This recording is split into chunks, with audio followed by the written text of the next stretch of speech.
Hoje falaremos sobre verdades sobre o dinheiro que precisam ser entendidas e levadas em consideração por todas as pessoas que desejam mudar e melhorar suas vidas financeiras. Existe uma frase muito icônica que diz o seguinte: nenhum problema é resolvido pelo mesmo estado que o criou. Então, se nós queremos mudar a nossa realidade financeira, nós precisamos escolher novos caminhos para trilhar e dessa forma chegar aos resultados que nós desejamos. E dentre essas verdades, a primeira que precisa ser falada é: nós precisamos compreender que quando ficamos endividados, quem contrai a dívida, quem se endivida, quem faz a escolha da aquisição de coisas, pertences, novos boletos a pagar, somos nós. Portanto, se você escolheu comprar, se você escolheu adquirir e não se planejou para aquilo e hoje precisa lidar com as consequências, que são os boletos, que muitas vezes o nosso salário não contempla o seu pagamento e acabam ficando atrasados, ou só conseguimos pagar parte daquelas dívidas e acabamos caindo no rotativo, que é o famoso mínimo do cartão de crédito, que com isso cria-se uma bola de neve quando nós vemos, estamos aprisionados naquela dívida e parece que ela não vai cessar nunca. Se estamos nessas condições, fomos nós que nos colocamos lá. A questão é que o que acontece na vida das pessoas para que elas cheguem às circunstâncias de endividamento e até mesmo inadimplência, que é quando você compra, mas acaba não tendo condições suficientes para arcar com o pagamento e fica com o nome protegido, negativado. A questão é que nós precisamos muitas vezes olhar para a nossa realidade financeira e social. Existem muitos servidores públicos, por exemplo, hoje em dia, que estão endividados, que têm consignados, que têm elevados empréstimos. Existem pessoas que trabalham de forma privada, mas que conseguiram cargos bem posicionados e com isso possuem salários elevados e estão nas mesmas condições. Existem também aqueles empreendedores que tiveram sucesso em seus negócios, mas não conseguiram o mesmo sucesso na sua vida financeira pessoal. E com isso, nós precisamos chegar a um denominador comum que justifique as razões, os porquês e os motivos que nos levam a contrair dívidas e a estar em situações que nos desagradam. Inicialmente, nós vamos buscar a compreensão do que é básico para a vida de todo ser humano: alimentação, transporte, vestimenta, educação, moradia, comunicação, saúde, lazer, bem-estar, prática de atividade física. Tudo isso é contemplado e necessário para que as pessoas tenham uma vida plena. Quando a gente olha para a realidade financeira de uma pessoa rica, nós vemos que todas essas necessidades básicas são contempladas. Afinal, eles possuem plano de saúde, uma boa casa, um bom carro, educação de qualidade. Enquanto a maioria das pessoas busca se encaixar nessa realidade dentro das suas possibilidades. Então imagine uma pessoa que vem de uma realidade onde ela sempre teve que lidar com pouco e de repente ela passa em um concurso, começa a ter um salário mais elevado e se vê conseguindo contemplar todas as necessidades que um dia ela desejou, mas não tinha como. Por exemplo, ela comprou sua casa, comprou seu carro, matriculou seus filhos numa escola particular e fez a aquisição de plano de saúde. Só com essas despesas, às vezes ela já compromete toda a renda dela. E aí vem alguém e julga, dizendo o seguinte: nossa, foi só ela passar no concurso que já quis comprar carro, casa, contratou um plano de saúde, contraiu dívidas e agora tá lá, ó, devendo cheque especial, reclamando, dizendo que o salário não dá para nada. Mas se nós pararmos para analisar, essa pessoa só fez contemplar aquisições básicas, serviços que são muitas vezes indispensáveis, que são necessários à vida, mas que nem todos conseguem realizar, atingir, por falta realmente de salário adequado, apropriado a essa realidade.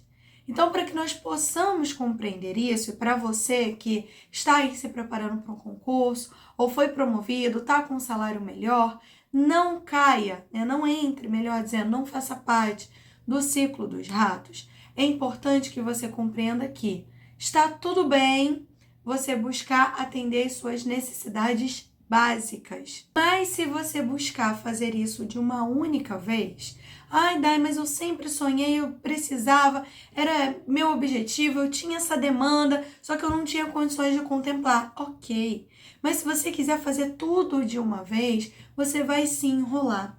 Eu vou trazer alguns exemplos para vocês. Ó, aquisição de um imóvel. O ideal é que a parcela desse imóvel comprometa no máximo 30% da sua renda. E você pode dizer, eu sempre achei que precisava contemplar 50%. Qual o problema de contemplar 50%? É que a gente não paga somente a parcela do imóvel.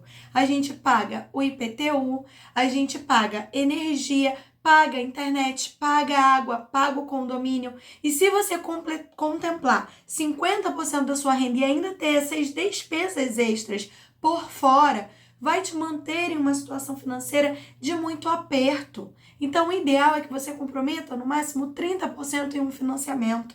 O mesmo vale para o veículo, porque não é só o pagamento do carro. Você tem despesa com manutenção, você tem as trocas que precisam ser realizadas, você tem o combustível que precisa ser pago, o seguro, o IPVA. Então, se você compromete uma parte significativa do seu salário, da sua renda, você vai se ver no futuro em maus lençóis. Então, as pessoas precisam entender que a educação financeira ela não tem o objetivo de te privar, de ditar a você o que pode ser feito e o que não pode, de impor à sua vida condições ideais de se viver.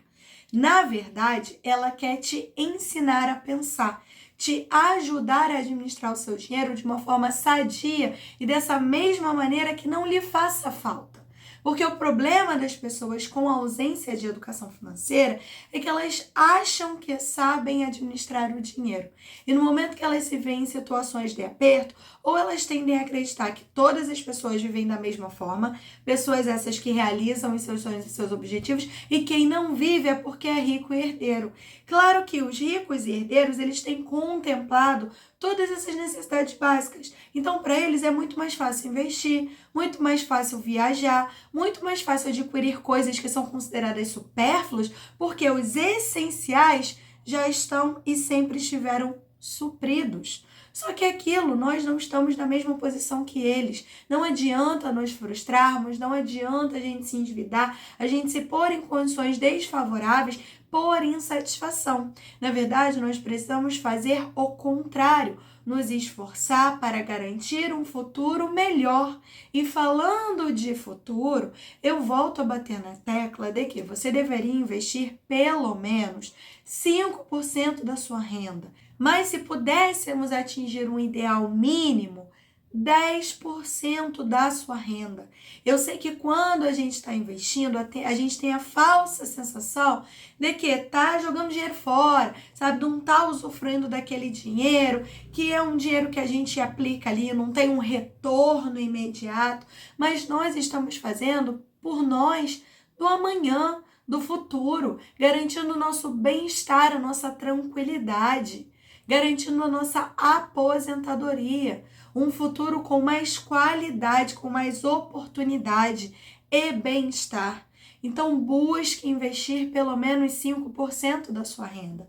E se isso for difícil para você, garanta que pelo menos as suas férias e o 13º será investido por você. Porque esse pequeno ato, essas pequenas sementes que você planta hoje, no futuro elas vão germinar e trarão à sua vida grandes resultados. Existe outra frase icônica que diz o seguinte: o plantio de uma semente é silencioso. O cuidado dessa mesma semente é lento. Porém, uma árvore crescida, quando cai, ela faz um barulho estrondoso. Isso significa que as pequenas sementes, os pequenos atos, os pequenos valores que nós plantamos hoje, amanhã trarão retorno à nossa vida de uma forma gigantesca e de uma maneira que irá complementar o nosso futuro. Futuro esse que com certeza é o momento onde nós mais precisamos de dinheiro. E tem pessoas que estão trocando isso por pequenos prazeres do presente. Você não pode, pelo menos uma vez ao mês, ao invés de comprar aquele lanche, investir? Ao invés de comprar aquela roupa, aquele calçado, investir? Ninguém é centopeia, a gente não precisa de inúmeros calçados, inúmeras bolsas, inúmeras peças de roupa para sermos felizes. Mas investir garante a felicidade.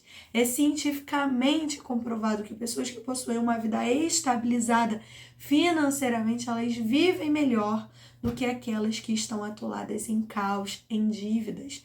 Porque o endividamento, ele gera diversas patologias e conflitos de relacionamento, inclusive. Você começa a ser uma pessoa mais amarga, mais instável, mais preocupada, o seu sono ele começa a ser influenciado, seus batimentos cardíacos, as suas emoções, o seu desempenho, a sua vida pessoal começa a ser impactada por dívidas.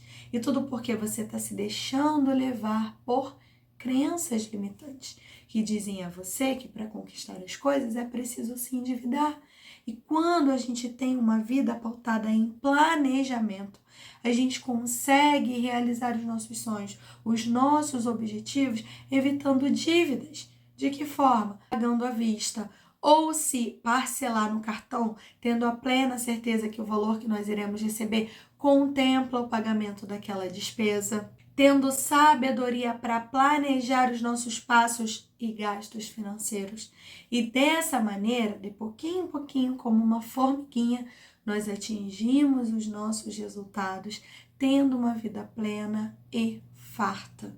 Então entendam que a educação financeira, ela se faz necessária à vida de todas as pessoas que desejam prosperar e garantir um presente e futuro de sucesso financeiro.